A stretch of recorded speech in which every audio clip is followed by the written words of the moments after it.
আমরা বনসাইয়ের জন্য একটি গাছ প্রস্তুত করেছি।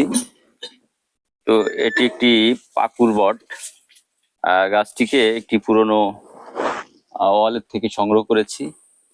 এ জাতীয় পাকুড় বট বনসাইয়ের জন্য খুবই উপযুক্ত একটা গাছ।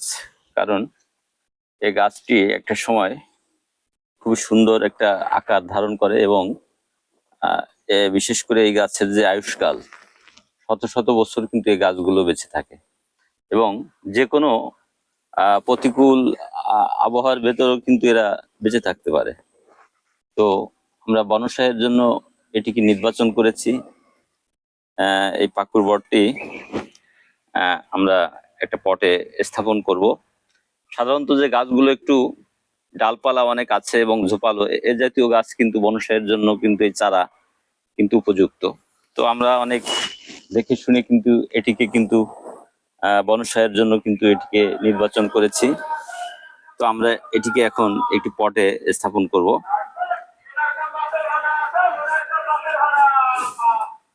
এটি হয়তো 1 বছর পরে আমরা আবার এই পটটি চেঞ্জ করব।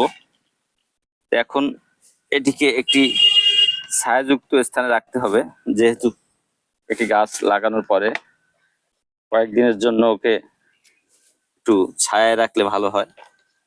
তো আমরা পটে পরিমাণ মতো মাটি দিয়ে দেব এবং গাছটিকে সুন্দর করে গোড়াটা আমরা কেটে দিব, যাতে গাছটার গোড়াটা নড়ে না যায়। তো এ জাতীয় চারা থেকে কিন্তু বনসাই করা সম্ভব এবং বিশেষ করে এই বট, পাকুড় বট, এটা কিন্তু বনসাইয়ের জন্য খুবই একটা উত্তম গাছ। তো লাগানো হয়ে গেল। আমরা এখন একে একটু ছায়া রেখে দিব। খুব সুন্দর লাগবে গাছটা, শেপটা।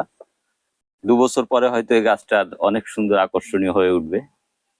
তো আপনারাও করতে পারেন বাড়িতে 2-4টা এমন বনসাই।